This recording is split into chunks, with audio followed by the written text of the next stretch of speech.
This is Thinking of You Part 3. So Lisa's waking up and she hears a knock at the door. And it's Carlos. He's like, don't panic. You got more time. I'm here on a personal business to make sure that you're okay. She's like, okay. And he starts walking in the apartment and she's like, oh God, I gotta deal with this. Okay. And he's like, no, I want you to get being taken care of the way you should have been taken care of from the get-go. And I starts making sexual advances towards her, and she thinks, if I fight him on it, he's gonna beat me, and she gives in. She lays there and tries to distance herself out of her body, just doesn't want to deal with what's going on. She's thinking, fucking Malcolm, you didn't really even take care of me when you were here on Earth, and now I gotta deal with this now she's gone. And Malcolm's in his realm of purgatory, and he's watching a seance. And then he knows when as soon as they finish and close, he's gonna get back to his realm, and he sees a man yawn as she says goodbye. He's sees the life force come up out of the man, and the man gasps for air and pulls it back. But he's like, oh shit, I don't know what that was, but I can use that. He's all happy to see that, and he feels that Lisa's thinking about him, so he goes towards where she's at and sees Carlos on top of her, and he's like, what? He's just filled with so much rage. There's a gust of wind in the bedroom, and Carlos finishes like, man, I come with the thunder. Lisa thinks to herself, you arrogant son of a bitch. Carlos is getting dressed. Says, I'll give you an extra day. Throws $40 on the bed, and she's like, it's an insult to injury. He's gonna pay me for assaulting you. And he's like, okay, I gotta go. I'm sorry to rush you. I gotta go. And he goes, yeah, you got shit to do. I know. I'll be back in a day to make sure you did it. And he leaves, and she's just like, so starts getting ready and looks in the gust of wind to come through the room. It's impossible because there's no windows in that room. So she's picking up papers that fell on the floor and looks in the ashtray, and there's a key with an orange cap on the top. It says 14. To be LW14, the bowling alley. She starts getting ready and shoots up to the bowling alley. Oscar's behind the desk. Hey Oscar, has Malcolm been spending a lot of time here? And he's like, yeah, he's making those stupid brochures, and he's so lazy he doesn't even take the bowling alley's mailing address or number off the brochure. He sends it through, and people call here all day looking for fake ass businesses. He's like, you tell him to knock that shit off.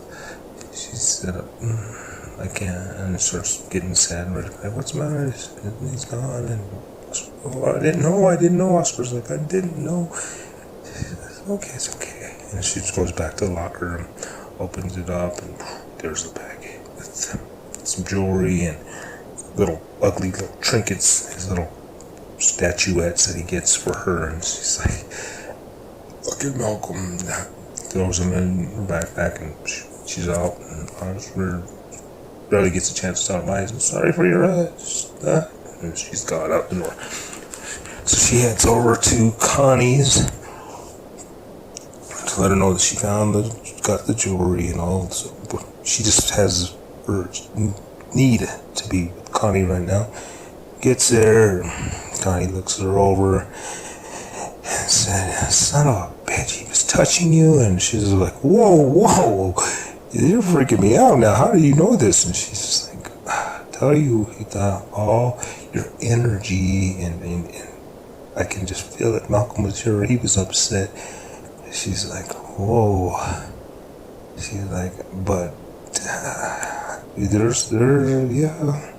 has this idea that he could do something, and he's really, really adamant about trying to do something to save your life. She's like, what? She was, I've got a vision, and there's a path before you that you may take, and that's going to lead to a lot of destruction. And he wants to help at least do this where he would save you from that destruction. And he says, like, she said, I don't understand. She said, when you're going to go back to your apartment, you're going to open up the portal. She said, allow Malcolm to be there. Carlos was going to show up. He's going to have alcohol. And you're going to slip him a little Tylenol PM. And as you see him getting drowsy and trying to put moves on you, whatever, keep yawning. Yawning is infectious. And you yawn, and then as soon as you see him about to a big yawn, you say, pour this, and you say this little prayer, it's real quick, and then goodbye. And she's like, so what does that got to do? She said, Malcolm seems to think he can do something, and that's what I'm feeling from him. So he says, like, okay. She just takes the candles, all that, and goes back. Harmon, and sure as shit, 10:30 rolls around, bang at the doors, looks, and it's Carlos. She says, oh, I just had a feeling you were going to stop by. And he's like, oh, you light some candles, you were prepared. She said, the jewelry's on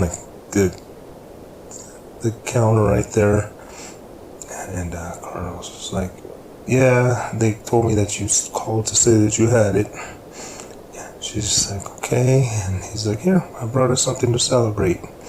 And he has some Chinese food in a bottle and wine. He pours wine out and she's sipping it. And she just gets her chance. He looks at the jewelry and drops the crushed up Tylenol PM into his wine. He's trying to stir it without him noticing so he doesn't see chunks in there.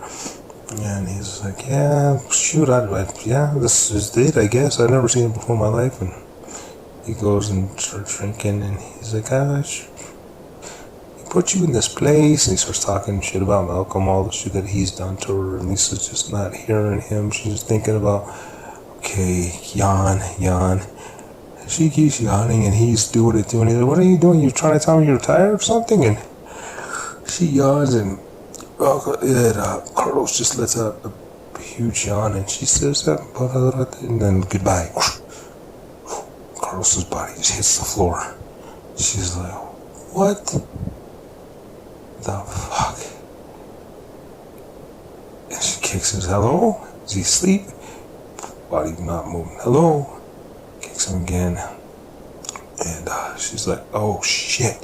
So she goes to take off and does some of the bumps the cabinet with all her little statuettes, and one of them falls and breaks, and there's money inside there. She just pulls the money out, and then she flips another one over and sees rolled up dollar bills in that one. She pulls out 100 in this one, 100 in that one.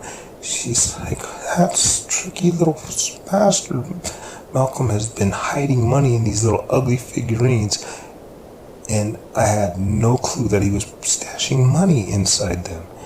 And she throws all those little figurines in her backpack because she wants to get to Connie as best as she can to figure out what happened, why this lifeless body is laying in her living room. Heads down to Connie's, and Connie sits there and it's like, man, you guys visited me 2 times last year and you're already here 3 times in 1 week. She's just joking around with her. And she's like, okay, she's like, I don't know what had happened, but now there's a body there, and I have to call the cops. I have to do something. She says, calm down, dear, calm down. It'll all be taken care of. So I brought the jewelry here. Connie said, give it to me. I'll contact Razor, let her know it's here. They'll leave you alone. She said, what? Then Connie looks up and says, she looks at her and says, oh my God. She said, what? She goes, Malcolm seen your life. He's seen your glow, but he's seen his glow too. And she's like, what? She said, baby, you're pregnant with Malcolm's baby. And she's, what? You gotta be, you're kidding me. She's like, no, I see it now. I see the glow. this is why he had to protect you, because Carlos was going to try to make you one of his girls, get you all doped up, tricked out, and then you being on drugs and drinking, and he was going to exterminate that life inside you. She said, what? She said, here. She takes a key and hands it to her. She said, what? She goes, that's the little RAV4 out there. She said, what? She said, Malcolm has been working on that for 2 years, getting that thing going. Every time, coming over here, working. And Lisa thinks that the times I thought he wasn't coming home, wasn't doing that, he was actually getting a car for me. He's like, it's in your name. He has the title here. It's all there. It's your car. You could go. He said to, she's like, the figurines, and she's like, Connie's like, now you're psychic? She said, no, I just discovered that there's money inside these figurines. Pulls out, she has a couple $1,000s inside these little figurines. She said, now I have the jewelry, you could do what you want, call the cops, tell them there's a body in your apartment, it's never going to come back to you, and you have your car and your money, and you could go live your life. Lisa looks up to the heavens and says, thank you, Malcolm, you weren't as bad as I thought you were. I was thinking of you by Gary Agurries.